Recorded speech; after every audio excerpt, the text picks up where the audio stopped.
afternoon, everyone. We are getting the event started. My name is Sudha Michael. I am the founding member and presently the vice chair at the San Francisco chapter of the Institute of Chartered Accountants of India. And we are very happy to have this virtual format where we get participation not only from our San Francisco chapter, but also from all the other US chapters and representative offices. So welcome everyone. So before we start the actual event, we want to just take a few minutes and give you some updates on what is happening with ICAI in US. Vish, if you can help me. Vish Arunachalam is the founding member of the San Francisco chapter. And Vish, if you can help me to give this update on the chapter. Absolutely. Do you want to share a screen, Sudha? Or you want me to play? I'm sharing my screen. Thanks for joining today. A very quick update on ICAI San Francisco and our activities. So as most of you know, ICAI is expanding around the globe, and ICAI is expanding aggressively in the US as well. So on July 4th, we had an extravagant web event where we launched 5 new representative offices: Chicago, Dallas, Houston, New England, and Washington, DC. And then we also reactivated our New York chapter. They have a website now, ICAINY.US. We have 4 more representative offices coming in 2020 in Florida and New Jersey. Their chapters, ROs have been approved already by our ICAI Central Council. And we also are expecting Atlanta and Seattle. They have already submitted their consent forms. We are expecting the approvals anytime this month, later this month. And then the inaugural of these 4 ROs will happen later this year, before end of the year. So with that, we also expect the 3 ROs that we inaugurated on July 4th, 3 of them are being upgraded to chapters. So ICAI Houston, we have Chalasani of ICAI Houston on this call as one of the panelists. So he is part of the founding team. They are inaugurating their chapter on November the 8th. And then the New England and Chicago chapters, they are also, they've qualified to become chapters. They will be inaugurating their chapter by end of this year. So that's about the various offices that we have, and by end of this year we expect to have 12 offices across USA, and US is already the most number of overseas offices in any country. So we've grown very rapidly in this year. Actually, early this year, April mid is when our president reached out to all the OC chapters to expand the ICAI footprint, and we were the first ones to respond, and we've done great as a team. We've actually, ICAI San Francisco has incubated all these ROs around the country, and we are still involved with the new ROs that are being established at this time. So to cap it all, we have, let me play this 1 second. Very soon we will have ICAI USA National Office. This is coming. By end of this year, we'll have a nodal organization to coordinate amongst all these ROs and chapters in the USA. We're going to have this organization. It's already been approved by our ICAI Central Council. We are working with our ICAI leadership in Delhi to inaugurate this office. We will work with all the chapters and ROs in the USA to run this organization. So this is coming very soon. So with this, we will have 12 offices across the USA for ICAI. With that, I'll hand it over to Sudha. Thanks, everybody. All the very best. Thank you very much, Vish. So we can let us get started with today's event. It is Future of Robotic Process Automation in Finance and Accounting. So it all started when a few CAs on our forum, one of our forum, we have a chat forum, where they were trying to discuss about some of the ground realities that they are facing with the RPA implementation. There was a lot of interest, more CAs were asking questions, and we thought that we should put this forth as an event. In fact, our profession is getting technology enabled very fast, and we are trying to bring these discussions to you. Earlier in February, before COVID, we had an event, AI and ML for Finance and Accounting, and it was received very well. And today's toolkit that we are picking to discuss is robotic process automation. So today's event is in two segments. We will start with half-hour keynote on understanding RPA and its evolution into hyperautomation. We are very fortunate to have Arjun Iyer from UiPath, who is going to give us this address. Arjun is a founding member of UiPath in the Americas, the industry leader in RPA. He founded the channel practice at UiPath, building a network of over 1,000 partners across service integrators, advisors, and tech alliances. Arjun currently works with Global Fortune 100 customers in his role as VP of Global Sales of Strategic Accounts. And Arjun Iyer is also a fellow chartered accountant, and with that, he knows our tribe. We will have the keynote, and the keynote will be followed by a brief Q&A. So if you have any questions, please start sending your questions in the Q&A box. Please use the Q&A box for that. And this will be followed by a panel discussion. Again, we have some great panelists. I will introduce them when we come to the panel discussion. And they are going to share their success stories and the challenges that they faced during the actual implementation. So let me get out of the way and let's give the floor to Arjun. Arjun, please go ahead. Can you hear me fine? Yes. Okay, yes, thank you. I must thank Wish actually for sort of finding me. I didn't ever realize there were so many fellow chartered accountants in the US. So it's really nice to be here. Like Sudha mentioned, I think what I'll probably do is walk you through my sort of viewpoint on how the RPA industry has evolved from pretty much a fledgling industry, I should say, about 4 years ago to what it is today. And I guess one thing that I heard pretty consistently was there's a lot of buzzwords that keep getting floated around, right, in the name of sounding cool. So, you know, I thought I could touch upon some of that. And in my own way, I feel, you know, if I can explain something to my 8-year-old, then I think I know it well enough. Because otherwise, I would question myself, right, to say, do I know it well enough? So what I'll do is I'll walk you folks through perhaps an analogy, right, rather than using any of the buzzwords, try and relate it to something in our day-to-day life. So part one was simply to walk you through that. Second part was, you know, pretty much the basic question of, all right, this is all good, but where do we start, right? What's the typical direction that either small or large firms take? And so I'll sort of relate to that from my experience. And we'll leave for a few questions at the end of it. So that if I make a request, you know, if there are questions in the chat, if you could just look through it, and maybe at the end of it, you can, you know, just post the question. Yeah, in the end, we have Nilesh, Shah, our another committee member. I'll take care of that. Yes. Very nice. All right, folks. Let me share my screen. I just put literally a few slides. I don't, I'm not a big PPT guy, but I thought this might just help as a visual. So, you know, if you go back to how did RPA start off, right?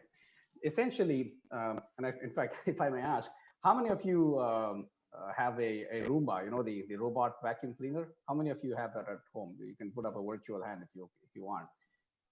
I'd assume quite a few of you at least do, right? But you know what it is. So if you look at it, right, in a large way, the Roomba is sort of RPA 101. Because if you think about it, you know, before you start the Roomba, what do? You first have to decide where is it going to operate, right? So you choose a room. So that's sort of the scope of a process, if you will.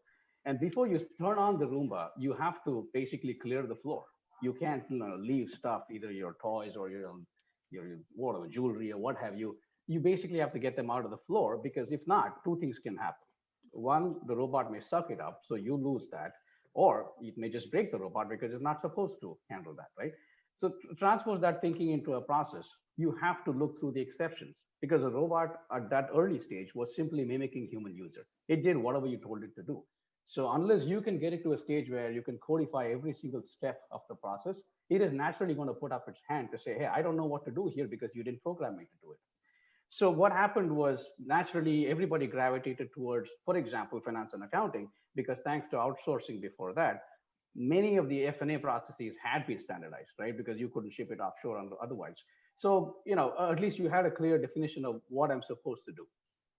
But from there, I think increasingly technology demands where that, hey, I cannot always have the simplest of process. I want to expand the scope of RPA because, the robots are now getting smart enough, starting from computer vision, right? So you look at OCR technologies, for instance, you had to have, for example, an invoice in the exact same format or the quality of scanning to be of a certain resolution in order for the OCR to read it, right? So, if the invoice number is not 3 inches from the right-hand top corner, the technology wouldn't pick it up.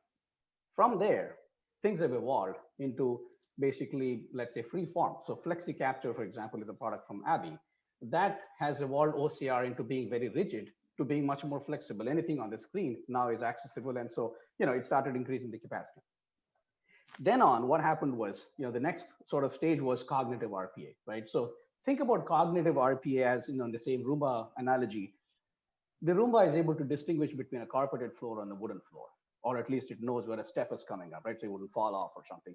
Or, one step further, you could even talk to the Roomba, through an Alexa and so on and so forth. Basically, what am I saying is cognition is what you're talking about, where the robot not only understands that it's supposed to do certain things, it understands the context of the request. So you could start doing things like sensitivity analysis, where you're not just looking for the keyword, like, disappointed across millions of emails just to see if the customer is disappointed. You are also trying to see how have they used the word disappointed? Are they saying, hey, I love your product, but I'm disappointed I didn't get X or Y features? That's a totally different, conclusion you can draw instead of just saying, keywords, right? So the context is becoming important. So that's where cognitive RPA comes in. Now you further go into the last stage. I couldn't find a better picture, but we'll go with this one. But intelligent RPA essentially, right, is giving more brains to the RPA technology at the core. Now, but that doesn't mean that the RPA technology itself is super brilliant, right? It is finally the way you integrate different technologies into this. So computer vision has sort of been there. I mean, it's right on your iPhone, right? The fact that you have facial recognition, that is computer vision too. But in a process context, there are lots of different technologies that have evolved. And so one part of that, is making the robots being able to see the way humans do. So, many of you might be encountering this situation where your customers have, certain data confidentiality rules. So you can't just access the server as is. You're supposed to do it on, say, a Citrix server. Anything to a robot on a Citrix server or a remote desktop is an image, nothing more, right? So then it comes a question of, hey, how can I make it as good as how a human would see that on a remote server? Well, now over time, technology has improved enough where it uses fuzzy logic. Billions of data points have been developed by now to say, this is how I should look at that image, and not just as, blind pixels and so on. So that was part one. The second part was the process itself, right? Now you have the ability to say, I don't have to remove all exceptions. The robots are smart enough to handle at least, I don't know, the percentage varies, but 40, 50%, 60% of exceptions too, just like the way humans would do. So, intelligent automation really refers to something that has evolved from simply mimicking a human user to having the right kind of vision, understanding, and the ability to process complex transactions too. But finally, regardless of all this, it all comes down to how we choose the process and how we program the robot. It is nothing different from a smart kid, if you will, right? So, there will be limitations, so you can't just hand it off to, the robot by itself on everything. But, just in terms of use of these terms, if you will, the core hasn't changed much. It is the extent to which an RPA technology is able to be extensible, as they call it, be able to integrate with several of these emerging technologies in AI, in ML, in computer vision, in process mining, analytics, and insights, and so on. So all that sort of led to what I have in the next slide, this new term called hyperautomation. Hyperautomation is, again, being floated around a lot. It is a term coined by Gartner. So if you look at it, essentially what it means is, many of these technologies are sort of coming together at the same time, just like you have, big data and analytics and cloud and so on and so forth. Somewhat as an extension in a similar setting, you have AI skills, machine learning, process mining, native integration with different applications, and then long-running workflows and so on. coming together in parallel with RPA. And so what's happening is essentially RPA is becoming, almost like a platform, like an iPhone. The iPhone pretty much is a robust platform now, comes with certain native capabilities, right? It has the computer vision in terms of a image recognition. And then you have so many people developing apps all the time. So it has sort of become the default, platform, if you will, instead of just being another tool. Because the challenge that led to RPA even coming around was simply the fact that there were too many technologies that were good in what they did, but then it was yet another thing that you had to learn to spend money on. Almost like saying, you buy an iPhone, but then the charger is different, the headphones are different, and something else is different, so on and so forth. You needed a technology that didn't necessitate that, right? That was the glue in between to say, just use me and everything else can write off of me, right? So sort of, if you look at it, it's the amalgamation of three things as a concept of an iPhone, the Google open source concept, and an Amazon sort of a setup where you have a marketplace concept, right? Where you are not always looking for, hey, is my RPA technology coming up with all the things that are needed? The best in class OCR, the best in class rules engine, AI, ML models, and so on. You can't possibly get to that, right? Instead, you simply leverage the marketplace. You have other people developing it for you, just like the App Store. Apple is not sitting and building those. A lot of us are sitting and building those, that benefit the society at large. In some way, they also get commercialized. Similar to that is what's happening in RPA. So if you look at the bottom, the hyperautomation theme actually covers all these 6 different types of work areas, if you will, right? To say it is no longer just about, can I just mimic a human user? It starts off with process discovery itself, because it is important to know, what are you going to automate? You can't just come up and say, I'm just going to start with this because I feel like it. It's no longer a summer project where you can just do what you want. There has to be a very data-driven scientific way of determining which process I should. And in fact, if you go one step further, right, all service providers and customers have struggled with this, and I've been one. I used to work with the likes of Capgemini and Cognizant and so on. The biggest struggle we had was asking, what is the process today, right? And what would you do? You typically bring an army of people, sit down with the supposed SMEs, and have them regurgitate to you what they think they do. Oftentimes, it's neither not the full story, or it's inaccurate because they're going off of by memory, or they tell you what is supposed to happen, but what happens in reality could actually also be different. So anyway, so now you have tools that help you make sense of all that. They go right to the source. So you have process mining tools that will get data, millions of transactions, right from SAP or Oracle, and bring it out in a visually easy form to say, this is actually how the transactions happen, and they list out all the exceptions. And on the other side, you have task capture and task mining products, again, tools as part of the RPA portfolio, which actually track every single click of a user and start to help you make sense of that, to say, all right, he or she did these steps within the confines of supposedly this is a process. And so you do a combination of grounds up view and a top down sort of a source data kind of a view, much more scientific, much faster, and then more accurate too, right, compared to the traditional roads. But again, sorry, that's just a small example I'm giving of, let's say, the first stage of discovery. Same way you go on to analyzing, to designing a process, to actually creating the automation, measuring and monitoring and so on.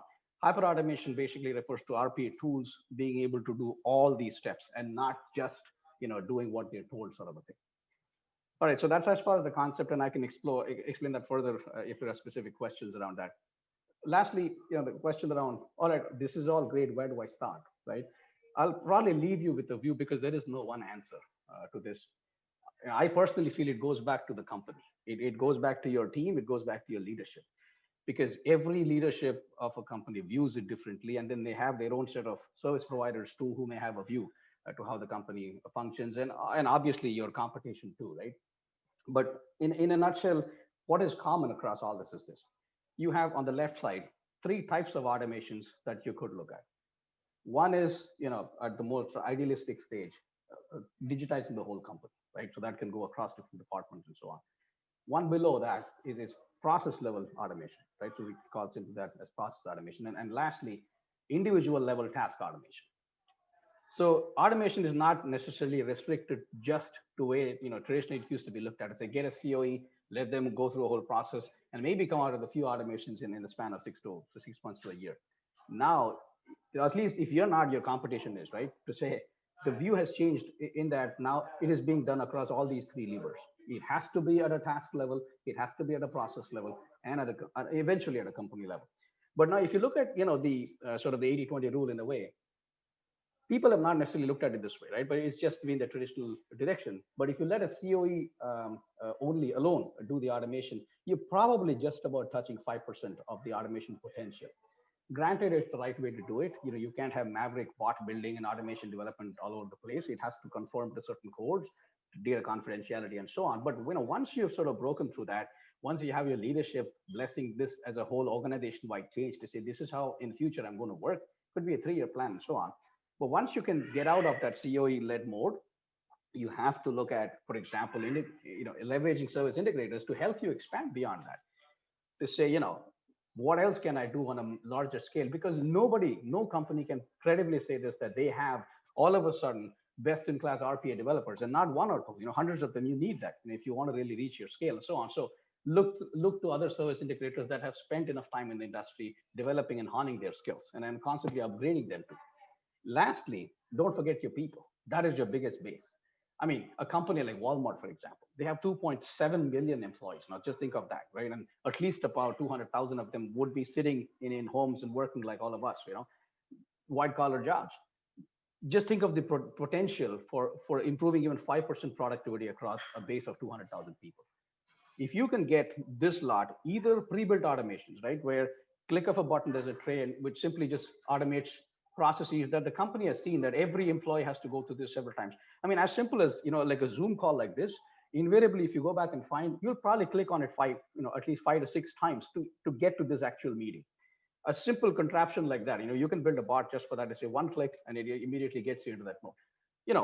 As you keep extrapolating that to say every 5 minutes saved on like 30 calls in a day across a base of so many more employees, it adds up, right? And you can build several more micro automations like that. So that is one mode of doing it, to say build an automation disseminated across the board to every employee, or you encourage citizen development, where you have employees that some of them are smart enough, right, to say at least simple automations. You give them RPA tools, which are low code options now, where they can build their own automation. You don't have to wait for the COE to build it all. You create a big bottleneck in the process. So that's sort of a bird's eye view of different approaches you can take in terms of saying, where do I start? But one message I will leave you with is, do not let automation or RPA be a summer project. It has to be taken with absolute seriousness. It is almost like, I think when I joined my first job in KPMG, it was a given, right, to say, hey, you should be super good at Excel and Word. I was not. I had to learn it the hard way. But by then it had become the default. So there's no escaping that, right? So approaching automation, adopting it organization-wide is you can't escape it. So you'd rather have your leadership and down fully embrace it than having somebody doing it as a side project. So I'll sort of pause at that point and maybe I take some questions. Nilesh, can you please go ahead and Yeah, we have a couple of questions from the members. Mark wants to know, if you are at the top of the pyramid company-wide digital automation, does RPA become moot, especially since services business? So you're saying, does RPA become moot in a services business? Yes, yes. Not necessarily, right? Because, just having the tool is not enough. Most customers, most companies struggle with putting it the right kind of use, and especially we all have to remember, when somebody takes a decision on RPA, for that matter, any technology, they almost are putting their political capital at stake, right? So you want the project to go successful, especially for a technology that is changing so rapidly. You do need a service integrator that you trust, right? Obviously somebody that you feel comfortable with, or not, are they just to increase their billing, but that truly can support you. You need them for that scale and speed of implementation. Because if a project like this goes wrong, invariably everybody is out there to say, I told you so, this wouldn't work. You should have just stuck with the old ways, right? So this is a new concept. Everybody is waiting for it to fail in a way. So in that sense, I would say, if you work with somebody already, by all means, take their help, because it's unfair for us to expect any customer to suddenly have the best set of RPA skilled folks. Service integrators are not able to find that good a talent out there, right? In terms of a large scale. So, it's hard for customers that don't necessarily do RPA as a living to necessarily get to that. So I wouldn't at all say it is redundant. In fact, it is more and more relevant. because the service integrators are spending that time in training large number of people and keeping them up to date with the skills. And they've actually learned through experiences too, right? It's not just about the theoretical knowledge. Yeah, makes sense. Makes sense. So I hope that response helps Mark with his query, but I'll move on to the next one, which is from Bhanu. The question is, citizen automation resonates very well. Despite all the robotics, in the end, everyone is stuck with an Excel and an Excel and an Excel. So the real transformation comes from there. Can you give me some examples of citizen automation and tools that are there? So, I mean, citizen automation has existed in the past. It's just that I think RPA as such is making it more consistent. It gives you a sort of a regulated platform, if you will. And so within the confines of the structure that, let's say, a COE defines, individual users to build automation, it goes a lot beyond, the simple macros that we all used to build in Excel and Word, right? So as processors, if you will, we are the people that know the process in and out the best. So the point here is not to wait for a SME to come, hear it out from you, and then an IT guy to come translate that. A lot gets lost in translation, and then you come back and say, "Hey, this is not what I asked for," right? Instead, now you're letting the SME build the automation himself, and of course, giving them now the tools to say, "Yeah, I mean, it is very, very visual. You go to a website as part of one of your steps, it comes back with a screenshot now." And so on and so forth. So it is a very, very intuitive way now with the low-code platform. And I won't say just RPA, there are other tools also that have developed like Appian and so on and so forth. You have the ability now, but I think we all have to just challenge ourselves to say, can I take some time off my regular day-to-day work and actually spend it on developing an automation? Because when you do that, you can benefit a whole lot of other people in your team. And then you put it on a marketplace that some of the leading RPA products have. The world can actually start to benefit. You no longer need, for example, to build a connected with SAP or Salesforce and so on. It's already there. So you'll keep seeing it gets easier and easier. Yeah, makes sense. Makes sense. I believe, Sudha, we have some more time for questions because I'm getting flooded with a lot of questions, and we will continue with at least 3 more. Sure. Yeah, can you just ask a couple more, and then we will also take questions, in the end. But whatever you want to ask Arjun, I mean, if it is related to the overall, automation, other implementation and other questions, we can take it maybe. Yeah. If it is at all related to how I'm dressed today, it's because I'm in a Navratri function. I had to just step out for this. So apologies if I'm looking different from the others. Yeah. So the question is, with the marketplace approach, what are the challenges and solutions to connect the different so-called apps to talk to each other within the RPA framework? First of all, I think I know that's a pretty broad one, but actually it's relevant. But I should say the RPA companies are investing a hell of a lot of time in building those connectors themselves because it's in their interest, right? They don't want to show up and say, "Oh, I don't have a connector to Oracle or something, but it's only for SAP." Nobody likes that anymore, right? So there's a core app level integration that's already happening. You give it 3 more months and you'll find another hundreds of applications already built in, right? So the native integrations are already happening. So I wouldn't really look even to the marketplace for that. I said that as an example, but there are other extension type automations that are built and then they are getting posted on marketplace that people are able to use. For example, in procure to pay, there are steps within AP that are so common now. You don't need to again build those steps. You can simply see if I can drag and drop a similar automation for just those steps, like going to a bank like Citibank account and then downloading a statement, right? I'm just using this as a simple example. There are lots of similar small automations that are being built and posted on the marketplace. And, obviously companies get to put their logos and so on. So there's a bit of a marketing that's available, or some of them even commercialize it and charge. But, marketplace is constantly going to keep looking different. The RPA companies are going to continue to become better and better in basic integration. So the focus in the marketplace is going to be on, more user level automations that are actually helpful. Thanks for that. I'll take a final one from the audience. Rajesh has a question. Do you see a future for bot as a service or automation as a service? Absolutely. Again, it's a broad one, but I think it's relevant. I'm glad somebody asked that because every customer of mine is asking that. They don't want to take the risk of saying, "Oh, fine, I estimate I need the capacity for 100 bots." Instead, now it's like I have peaks and troughs in my business. I want 100 bots in March. I want only 20 bots in September. absolutely that's happening. But I think the big challenge that RPA companies, at least till now, are facing is the cloud aspect of things, right? Where a lot of companies have restrictions around security. Many of us have to get the SOC level 1 and 2 clearances as a simple regulation there. The second part is not every customer is fully yet comfortable with signing up for cloud, right? They still want it on their premise and so on. So the infrastructure part is an important determinant. And secondly, the licensing, right? I think the products have not yet fully evolved where they can license by the hour, if you will. Many times SIs are reselling the software to end customers. That brings in its own layer of challenge too. But it's a matter of time. I would say in 6 months or so, definitely there'll be the SaaS-based services of RPA coming out.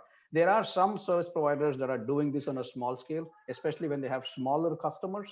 They are buying the licenses in bulk and then renting out the capacity, if you will. But those customers don't have those sort of strict data confidentiality restrictions that some of the bigger players have, right? So they're able to therefore offer that. Makes sense. Total sense. I have many more questions, but I guess Sudha, we have to start the panel. Yeah, Nilesh, let us. Yeah, let's move on, and we can ask them at the end. That is correct. That is correct. Let us just hold now. Start the next segment. Thank you, Nilesh and Arjun. Thank you very much. Sure. That was a lot of good overall information that sets the perfect stage for us to go and understand some ground realities. So let us go to the next part, which is our panel discussion. Let me start with introducing the panel. We have with us today Samir Ladiwala, Raja Chalasani, and Anshul Mohan. Samir and Raja, they are end customers that they have implemented RPA in their organizations. And Anshul is from Automation Anywhere, another leader on Gartner's Magic Quadrant for RPA. So let me introduce them and then let's get started with that. So Samir serves Arm Limited, a SoftBank Group company that develops and licenses advanced intellectual property as its chief accounting officer. At Arm, he's responsible for managing accounting operations, revenue and technical accounting, digital finance transformation, taxes, treasury, procurement, internal controls. Prior to Arm, Samir was with Cypress Semiconductors. Samir has an MBA from Cornell, and he's a CPA and a chartered accountant, and he's a member of the San Francisco chapter. Raja Chalasani, he's a director, enterprise financial systems and automation at a Fortune 500 chemical manufacturing company based out of Houston. Over 25 years of industry experience, 20 years in leading ERP and analytics programs with Fortune 500 companies. Over 5 years experience leading data science initiatives, and over 3 years of experience with RPA. He has successfully started and ramped up several RPA programs. And Raja is also a chartered accountant, and he has a master's in data science. He's a founding member of the Houston chapter. And the third member we have on the panel is Anshul Mohan. Anshul is the senior director for solutions engineering at Automations Anywhere, responsible for creating solutions and digital workforce platforms for multiple business processes. Before automation, Anshul worked for Infosys and Accenture in their F&A outsourcing practice. Anshul started on the RPA journey about 6 years ago, and he started using RPA as part of outsourcing solutions at Infosys. And he moved to Automation Anywhere to help more clients leverage the benefits of RPA, and he worked with multiple clients and many industries. So that is the background of our panel. So gentlemen, let us welcome to the panel and let's get started. Thanks. So let me start by asking, how did you go about identifying and picking the best use case? So you have decided on automation, and what criteria did you use to find out the best candidates? And how did you calibrate some of the baseline value that you will derive by doing the RPA, so that you can later on measure the success. And both Samir and Raja can tell about their experience. And Anshul, if you will also add if there is any difference in the approach when for some small SME customers, because they are big, large implementers. So if Anshul can throw some light on that. Go ahead, please.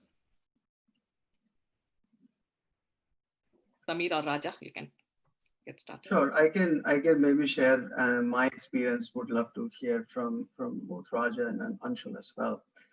So the experience we had at my previous company, where we had rolled out RPA, we actually engaged in a process assessment exercise where we looked through cross-finance.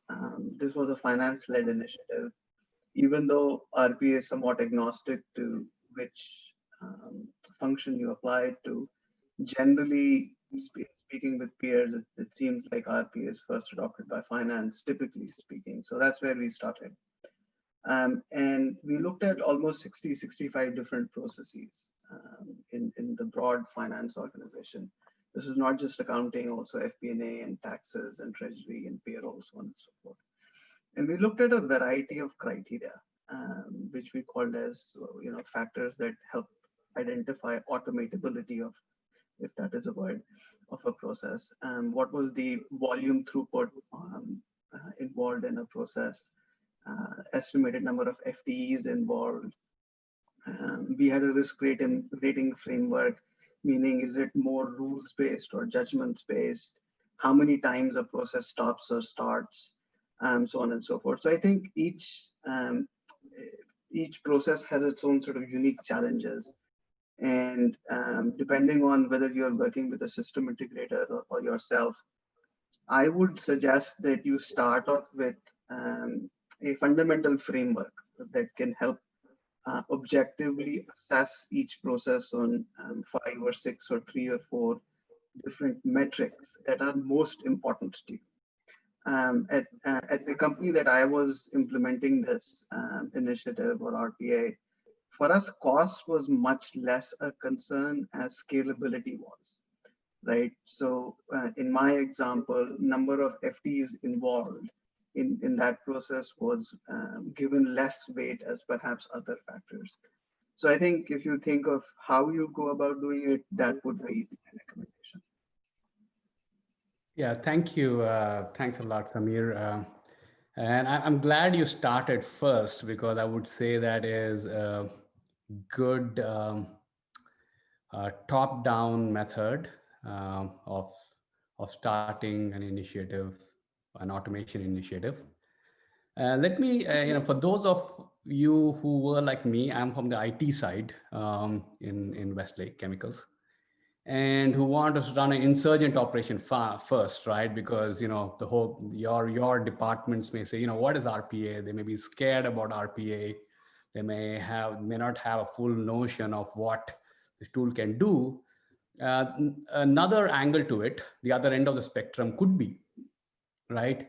Start with something that is small. We have, there's an industry-wide jargon called the rule of 3 5s.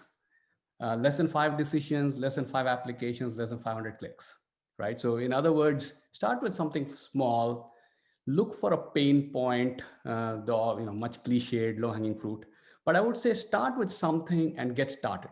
Because one thing I would say in RPA is it's very easy to get started. You can get a community edition from most of these vendors, and you can get you can get consulting services at a very reasonable cost, less than $5,000 to get started with something. Because if you explore and discover, the answers may reveal itself. So this is 2 ends of the way to start something like an RPA. Right. Thank you, Rajan. I think Samir and you have covered very well on how to start. I will just add one more thing, and this is more of a latest development in the RPA industry. which is where the platforms are now giving you the ability to discover processes through a technology where they can look at what your people are doing and identify the processes that are very good for automation and give you a very good analysis and very quick analysis of some of these candidate processes that you can bring into your pipeline for automation. One more thing that I would add is, and this is irrespective of the size of the industry, it also depends on the processes where you are within your automation journey. When you are starting, you're likely to find a lot more processes where you would get a lot of benefits, a lot of FTs doing similar homogeneous work that you can automate quickly. But as you go through the journey, progressively you will get to more complex processes where you would use multiple different techniques to automate whatever is manually done. So in a process, particularly in accounting, you take judgments, let's say accounting entry, you have to decide how to treat that accounting entry, and then you have to record that entry into your system. So you can then starting to look at how you can automate the piece of manually entering or entering the information into the ERP, while the judgment piece of how to treat that accounting entry stays with you as a human. Yeah, thank you, Anshul. If I may just add, one thing that we do in our side is, especially, we have two approaches. One is the one which Anshul which Samir suggested. The other approach is look for, every spreadsheet that is being worked upon manually is a potential candidate. And sometimes we know areas where there is significant amount of manual work going on, and those are the places to start with.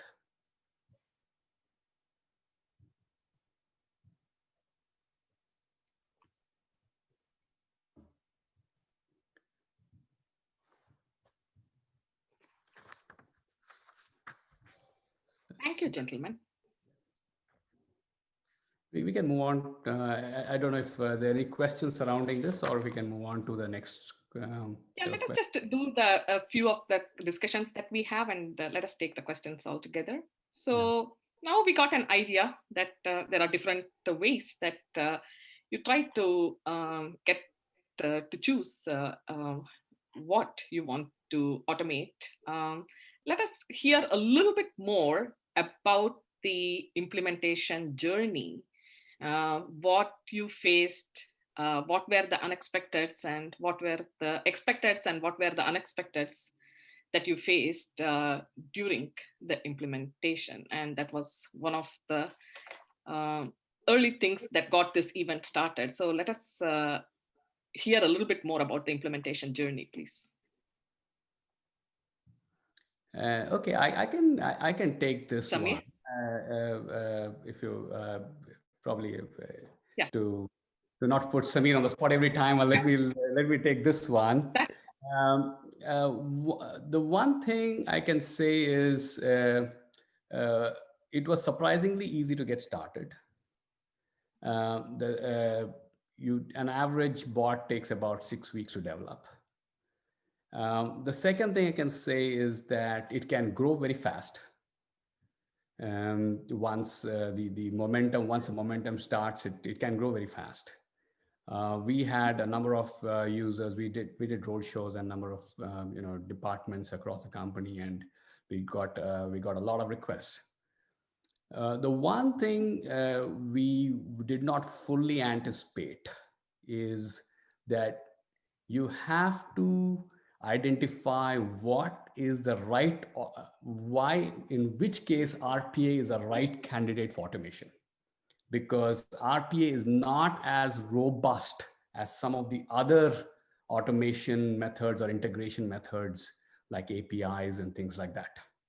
So you have to really be careful about where to apply RPA, because sometimes you take RPA and put it into, say, a process which is critical, mission critical. It can tend to break because it depends really on the UI integration.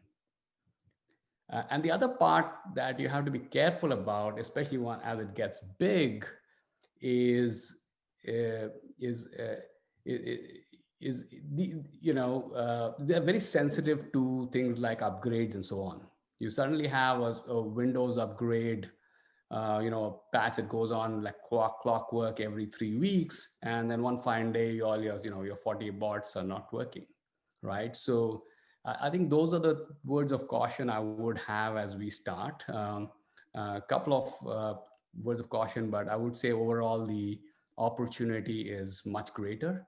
I would just like to say that we at this point are really focused only on what Arjun classified as the classic RPA. We are not in cognitive bots. We are not in intelligent automation.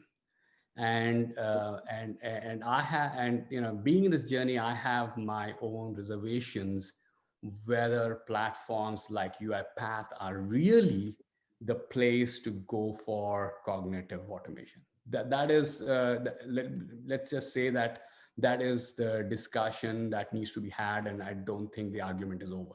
We are still in very early stages of that. So we are still in the stage of simple manual automation of repetitive tasks, and my context is based on that. Yes, Samir, you can please go ahead. Yeah, thanks, Raj. I think I'll agree with everything that Raja said. And in terms of our journey, so that there were a few lessons I learned the hard way, and a few that I learned from peers by just listening into conversations like these, right? So whatever they are worth, I'm happy to share them. I think in any RPA journey, exec sponsorship at your respective organizations is pretty important. Because just like any other change management processes or a change processes, this is going to be disruptive, right? This is going to upend some of people's, quite frankly, livelihoods. So there is going to be a resistance to change, and Arjun even alluded to that in his keynote. And so getting that executive sponsorship upfront is going to be key, so that people understand that this is a corporate mandate and not a science project somebody is doing on the side, right? The other thing is, while the RPA platforms themselves seem to have come a fair bit, and there is a lot of advertising around low code, no code, it definitely helps to have people who are at least logical IT savvy thinkers, because without that skill set, it is very difficult to develop a RPA that will work the most efficiently that you can sort of get to make it work. The third piece is that I certainly found out that having my IT colleagues help me in this journey was very, very helpful, because of things that are often misunderstood or underappreciated. You do have to have the choices made, like you want to put your software on a private cloud or on a server or on individuals' laptops. There is a whole security layer, which in fact I think even Arjun mentioned earlier. Every company has cybersecurity rules. You have to think about, are you going to give and create IDs, employee IDs for your bots as if they were sort of real employees? You almost never want to have a person use their own login credentials. You have to get ITs help to perhaps get licenses for MS 365 or Oracle or whichever ERP you want for that bot to be able to do its thing. So there is a lot that goes into an end-to-end implementation. I completely agree with Raja that this is not RP is not a process that is as intensive in implementation as any other enterprise IT application. On the low end, low complexity bots, you could probably go live in 6, 5, 8 weeks. High complexity bots could take a few months, but we're not talking, years or 2 years worth of implementation exercises. And so the ability to experiment rapidly at a low cost consequence is definitely an advantage, right? If you start automating something and 3 weeks later find that that's not probably the most effective use of time, you can quickly switch and go to something else without having lost too many resources, right? Fail fast, correct. So fast and fast, yeah. Those are some of the key sort of learnings I would share. Raja mentioned to the previous answer, don't be afraid, try something, right? If you think that doing a big bang analysis is too intimidating, try it out with some process. Use that to get some enthusiasm and energy in the organization, and then it has a tendency to snowball, right? So those would be some learnings from my experience. Right.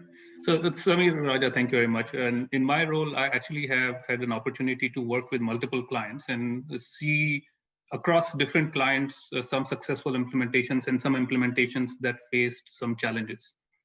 What I would share is some of the key common parameters that I saw across implementations that were successful. One, for your RPA program, when you are starting, if you are looking at it as something to build a new capability within the organization, it always helps to start with a goal in mind. Some of my successful clients started with a big goal that they put in front of themselves, stating that within 1 year, 2 year, 10%, 15%, 20% of my headcount would be a digital workforce. And when you start from that goal, then you start working backward from that, and then you find opportunities and you actually work out a transformation journey that helps you achieve that goal over a period of time. And the successful clients have been able to achieve that. Second, I would classify as is that bot development practices that you put into your company. One is, yes, we are talking about automation, but don't think of starting with or think of automating a process end to end right out of the gate. Think of automating the main line of the process. When I say main line of the process, is the process which the main line may have some exceptions. It's not like automate only without exception, but main line is something where 80 to 90% of your transactions are flowing through. So automate that first, go to another process, automate the main line of that first, and then in an agile fashion, come back to the previous process and start seeing what are the incremental automation opportunities. Many of the customers who did not scale or who did not realize the benefits actually got stuck into trying to automate a process from an end-to-end perspective. So that is one of the areas that you should definitely be careful about, that don't automate end-to-end. And we are talking about automating in finance and accounting. So think of a framework where you put error logging or exception handling, or what happens if bot encounters an error. Those kind of practices you have to decide right up front and make sure that you institutionalize that and you have thought about it. Otherwise, what will happen is that you have a bot running, it fails, and nobody knows what to do. And the third bucket that I would have is people. Samir mentioned about IT and business collaboration.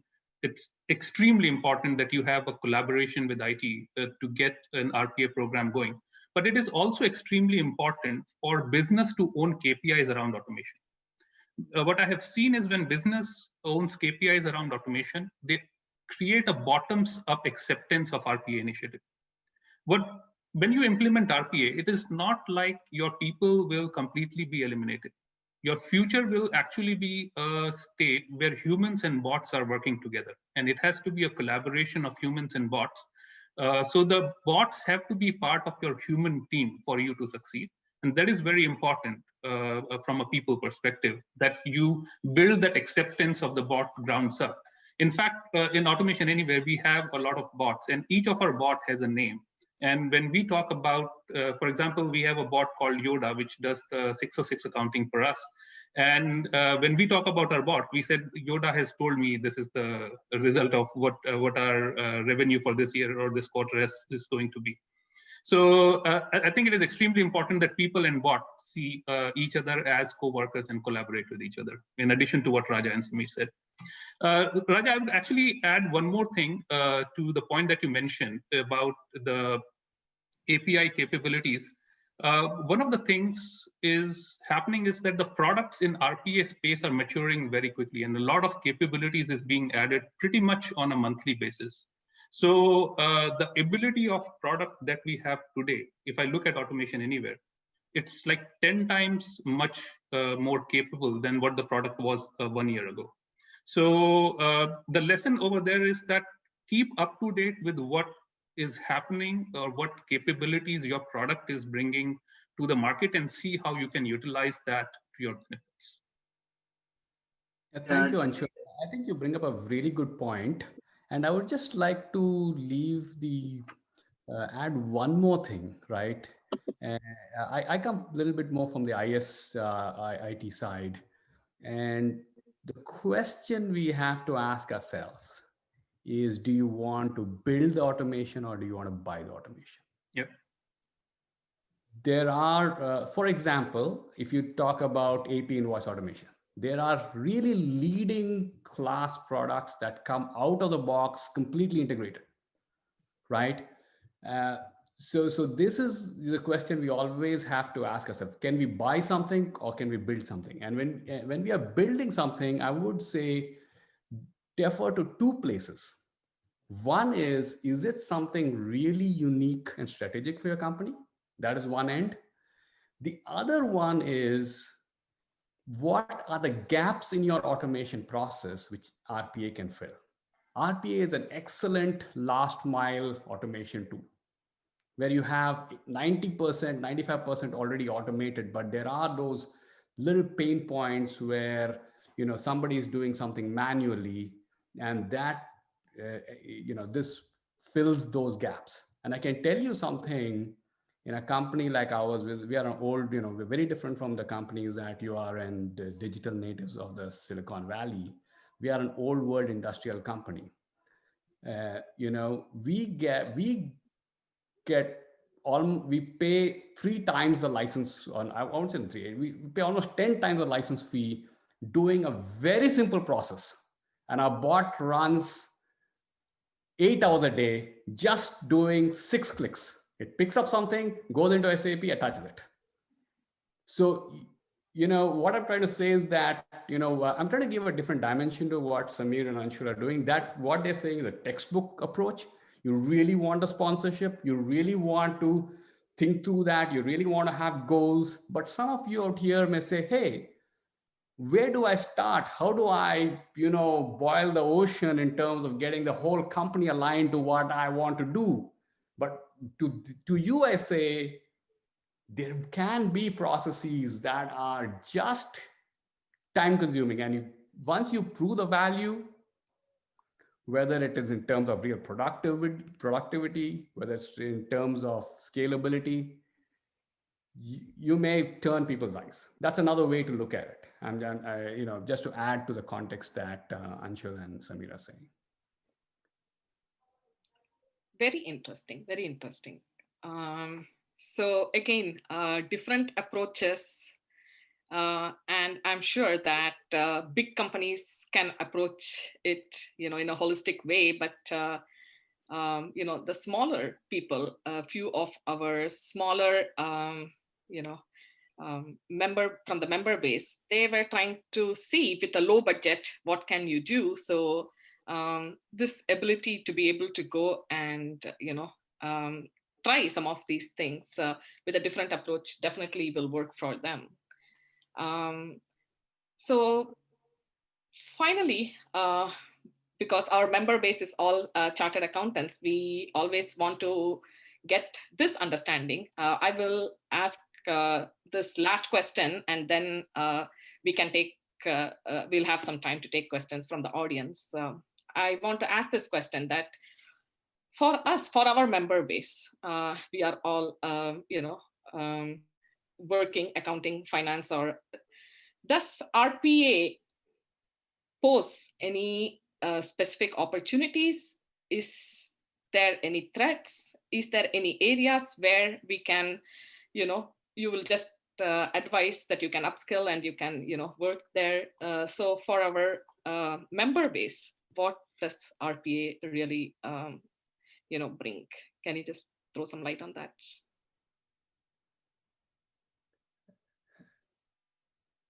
Okay, I'll start this time. So I'm one of the members who is on the IT side, who is making career out of these things.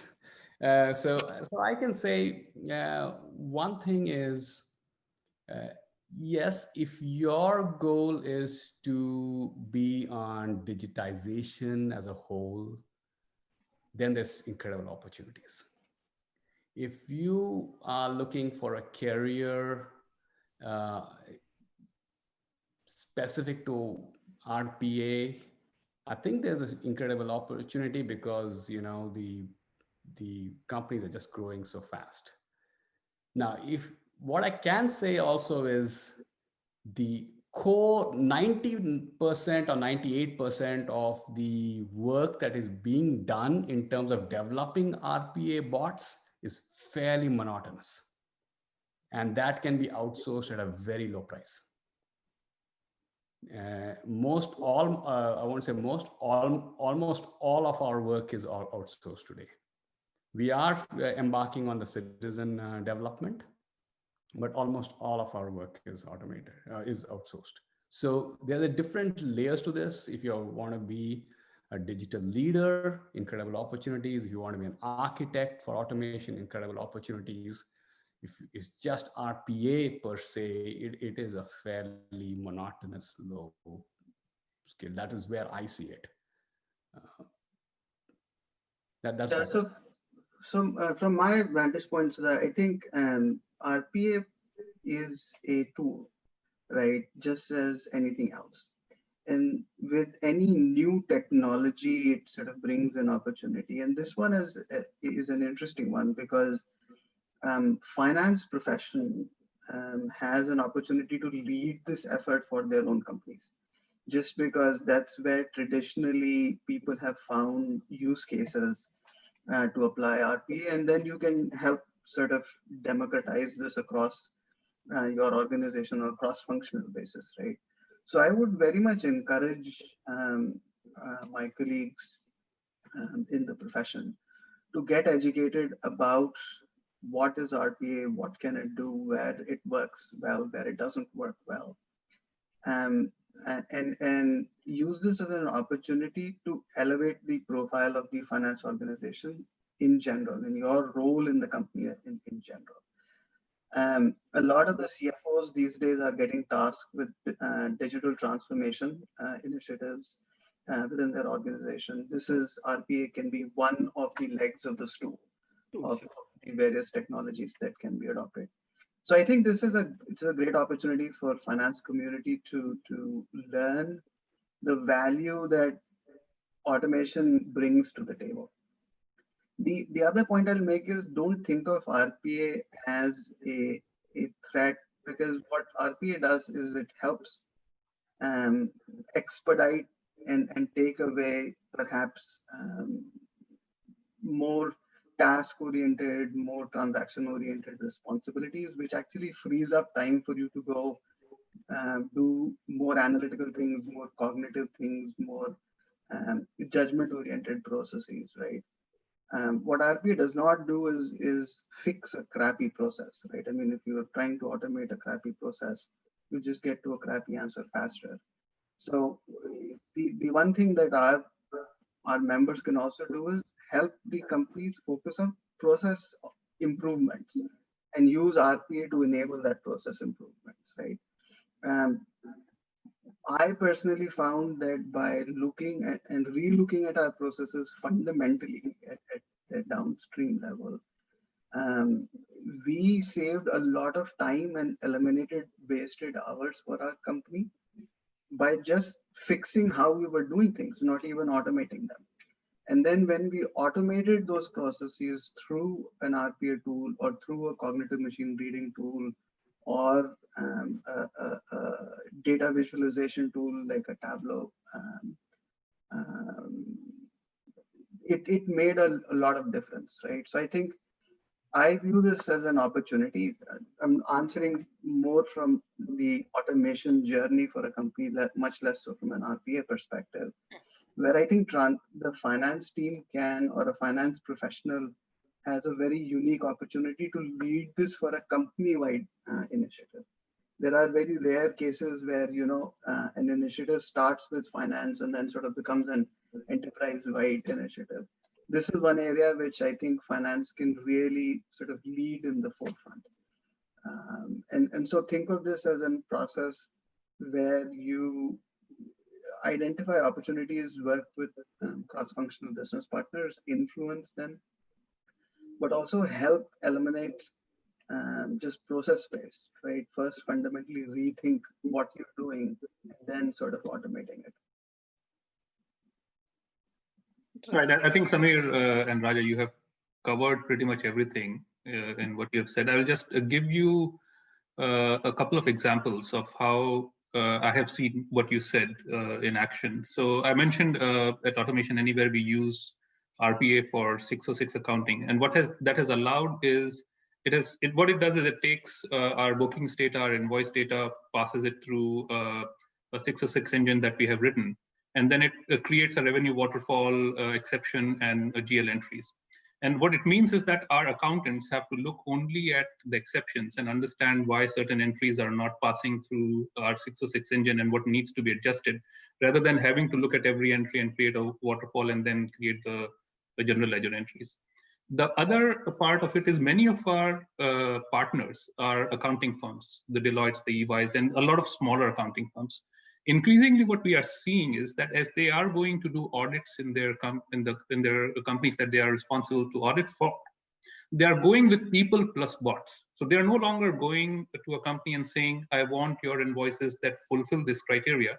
They just say, run this bot, and it will give them all the information that is needed for them. Some of our companies are actually filling the tax returns on behalf of their customers. So they're using bots, for example, property taxes and sales and use tax management.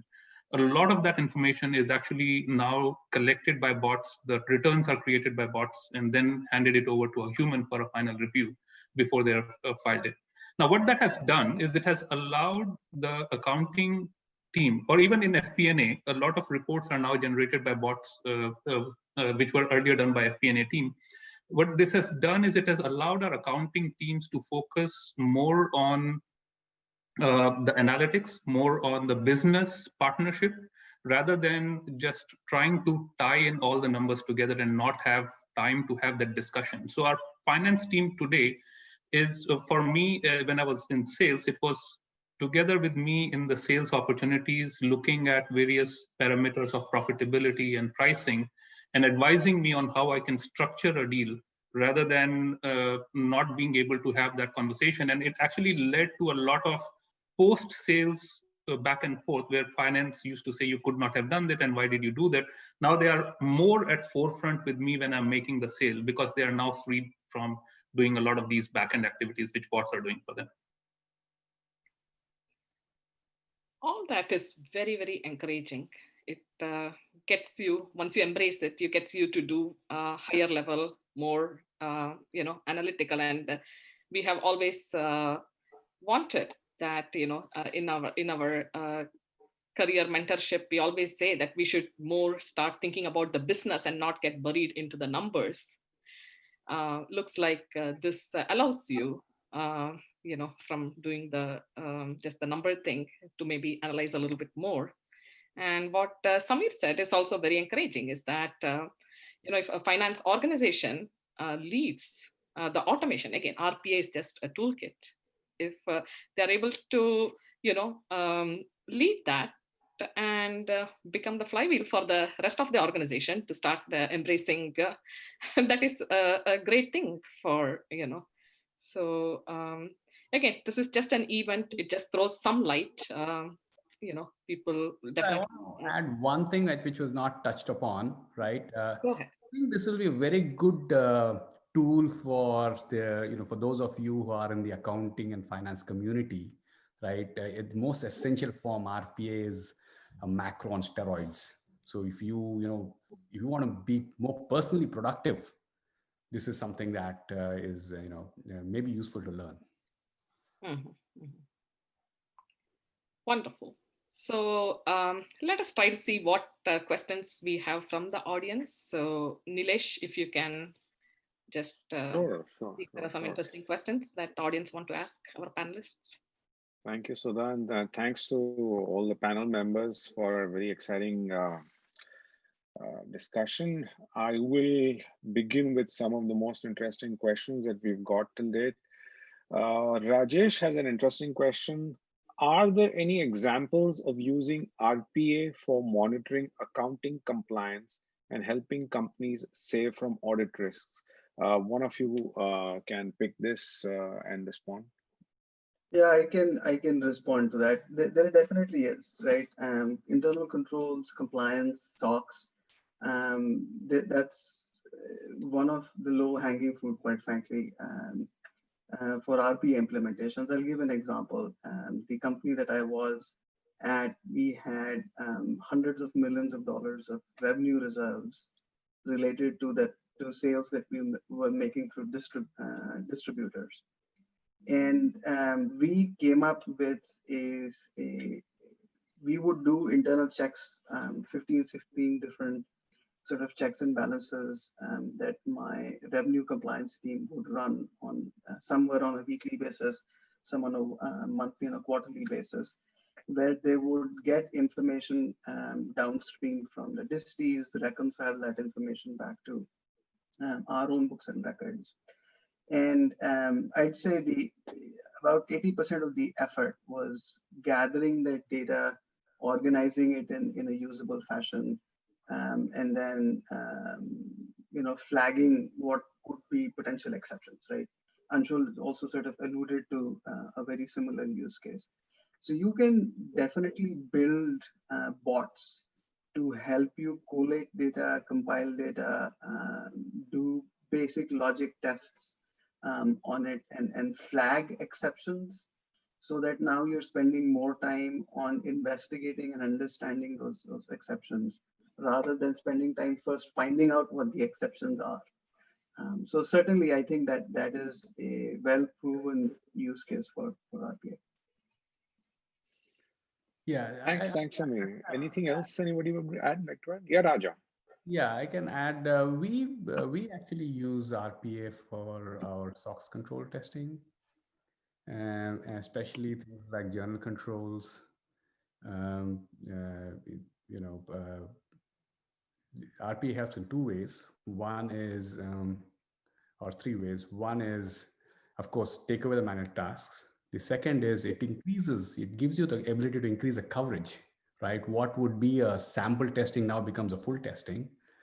And third thing is, the users can now, or the accounting community can now see an exception before it actually becomes a discrepancy.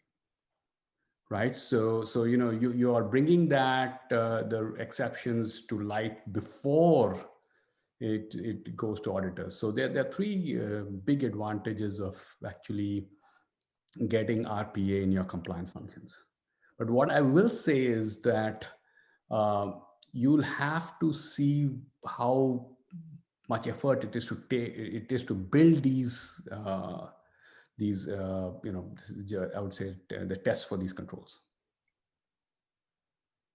Yeah, I mean it's a trade-off at some level in terms of the cost. Yeah, that's why I say that you could buy some tool which gives 90% of it also. If it is an issue for you, if audit cost is a big issue, there are tools available that also automate this process, not RPA. Makes sense. Mark has an interesting question. He says he has seen use cases where RPA logs into multiple systems and scrapes the data to compile a dashboard that would have been done by an analyst or a clerk or a real person before. Is this a suboptimal use case if the two systems are integrated and BI runs on such data? What would be the panel's take on this question? Let me take that. This is Anshul. I think RPA works really well when you have systems that are not integrated. So if you look at why RPA came into picture, and Arjun alluded to it in his presentation as well, is because we have people who are actually acting as a glue between different systems that are not integrated. And RPA is coming in and using either integration at a user interface layer, where it does what the humans are doing at those applications, or at a API level also you can integrate. But if you have two systems already integrated, then honestly, there is not much need for RPA because those systems are already communicating with each other.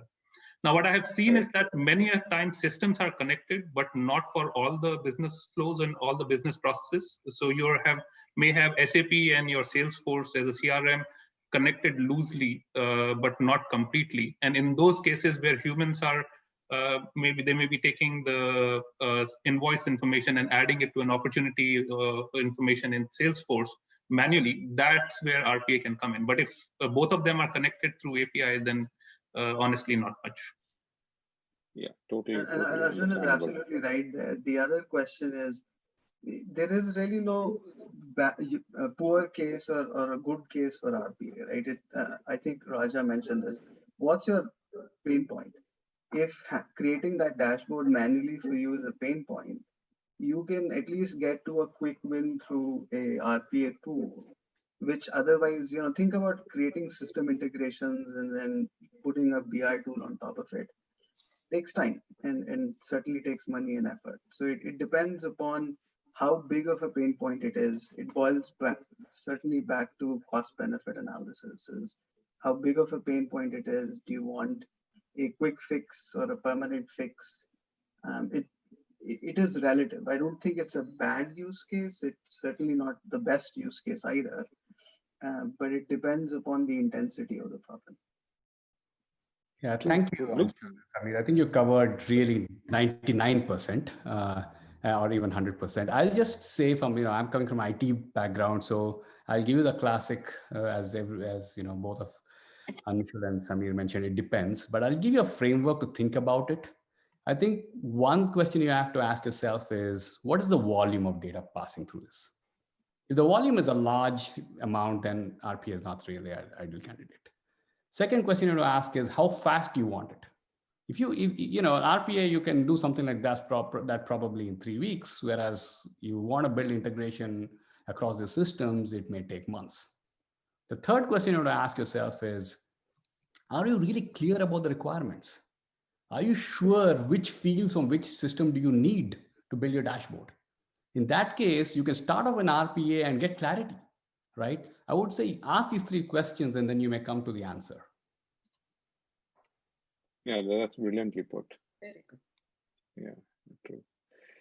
So I'll jump to one related area which Rajesh has raised, is that how can we prevent bots from getting hacked and forced to perform unauthorized tasks?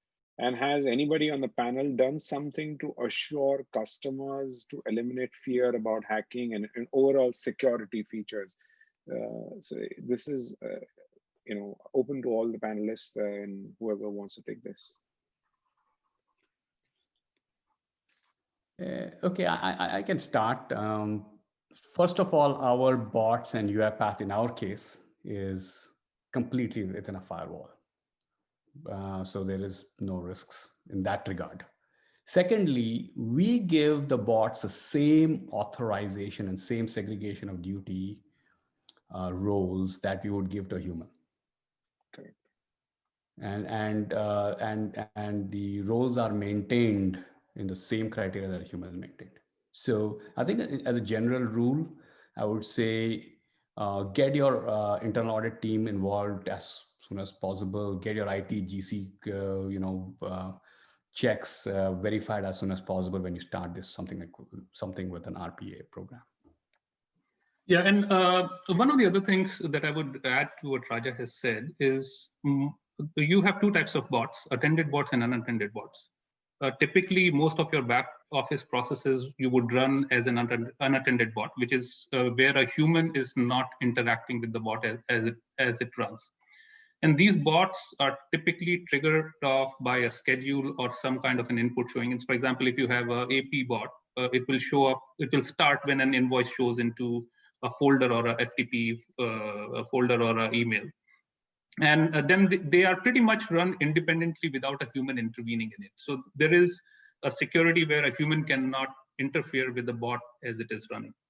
The second thing is that these bots will need credentials to log into various systems and to various websites as they perform these processes.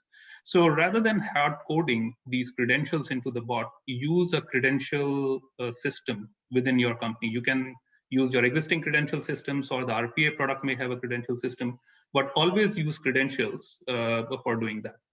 If you're running attended bots, these will be run by humans in an interactive mode. So they will be run and they will inherit all the security that the user is running them will have it. So that's where you're protected from bots hacking a process and doing something unwanted within your system.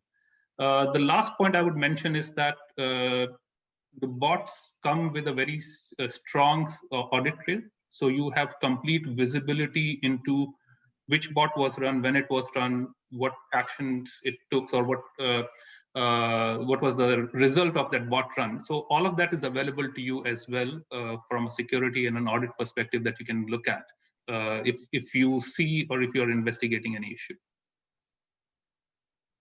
I think Rajan and Anshul have already answered it. I'd say that as you're implementing RPA, it is equally important to have a governance layer on top of them, right? Like Anshul said, make sure the credentials aren't hard-coded. They are going through your normal sort of credential management system. Raja mentioned having these systems either on your own servers, which are behind firewalls, or put them in cloud where you have cloud security.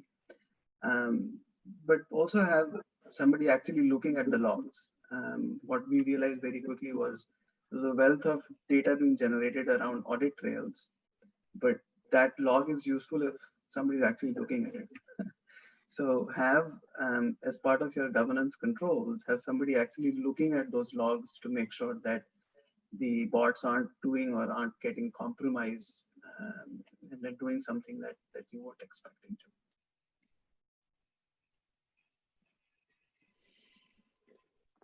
So thanks, Amit.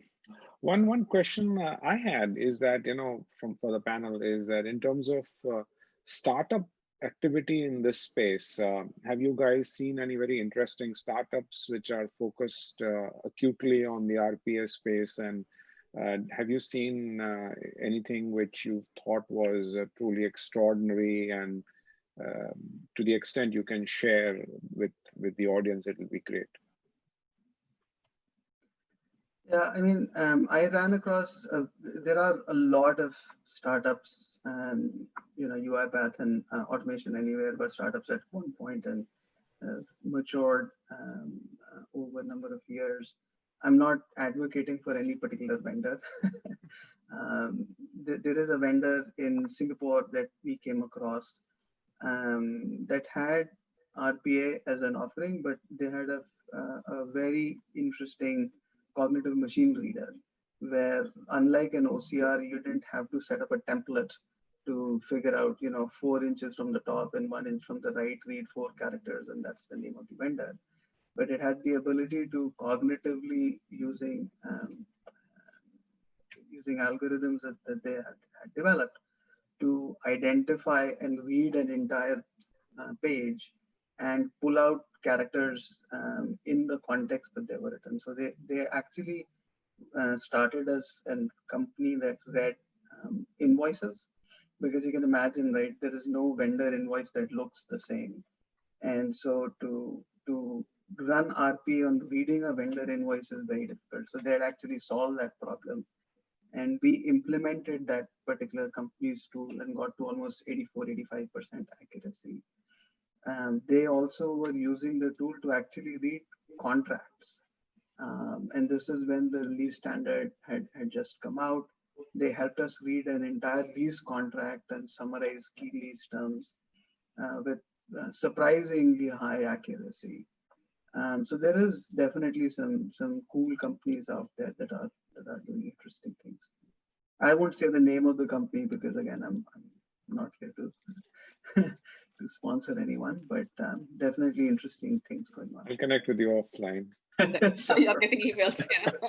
Yeah. So in the same lines, there's an interesting company which on lease accounting, especially ASC 842, it'll look at the contract and produce a journal. It's one of the hot companies if you see in LinkedIn. There's another company which does 100% audit on certain expense categories, including travel. It'll tell you their duplicates, if there's a fraud for every bill submitted. So I think those are two very interesting examples that I can share. There's another question from Ganesh. I think in some sense you guys answered it, but I will still, for the sake of completeness, put it forward to the panel. He says that in terms of privilege access available to RPAs, are there any specific controls that should exist on bots as against on privileged users? Yeah, from my vantage point, I'd say you should have almost exactly the same controls, right? Yeah, absolutely. How you're setting up a profile, what password you're providing it, what limiting that profile access to specific systems, within the systems, limiting what a bot can do. Raja mentioned segregation of duties, equally as important here. Password changes. So I'd say you almost need to think of bot as a human being. We, just like Anshul had gone to the extent of naming, giving bots our names, and we also took Star Trek characters, just so happens as a naming convention. You almost have to think of them as human operators when you're credentialing them. My opinion. True. So Sudha, I think we've reached at 3:30. That was the time you had told me to do that, and we've also almost reached the end of all the questions that we had. So in that sense, we've been perfect with the timing. Do you have any questions that you would like to make, Sudha, for the panels, or we should close it? I'm done with my questions. So if you can just do thanks and close the session. Go ahead. Great. So thank you, Anshul, Raja, and Samir, and also Arjun for this great session. And I think a lot of us have learned about how to start in this whole RPA journey. And some of the few key points were like build versus buy, and what are the use cases, and how to really think about which are the ideal use cases. I think those were very invaluable insights that you guys shared with us. So thank you very much for all these insights and time that you shared with us. I'd like to close this by, of course, thanking all our sponsors, our gold sponsors, Eisner Amper, Sanjeev Gupta CPA, and Ananda Bhavan.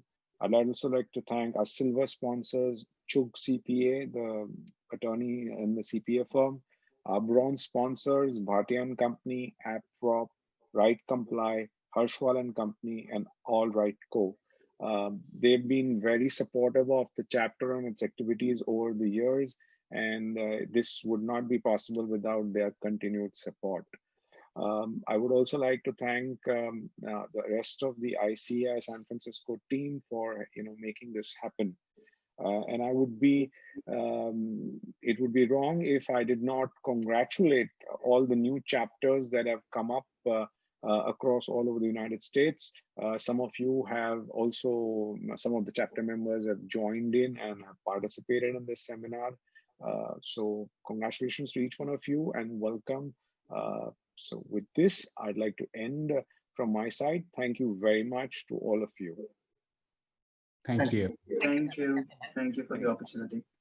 Thank you. Thank you. Bye.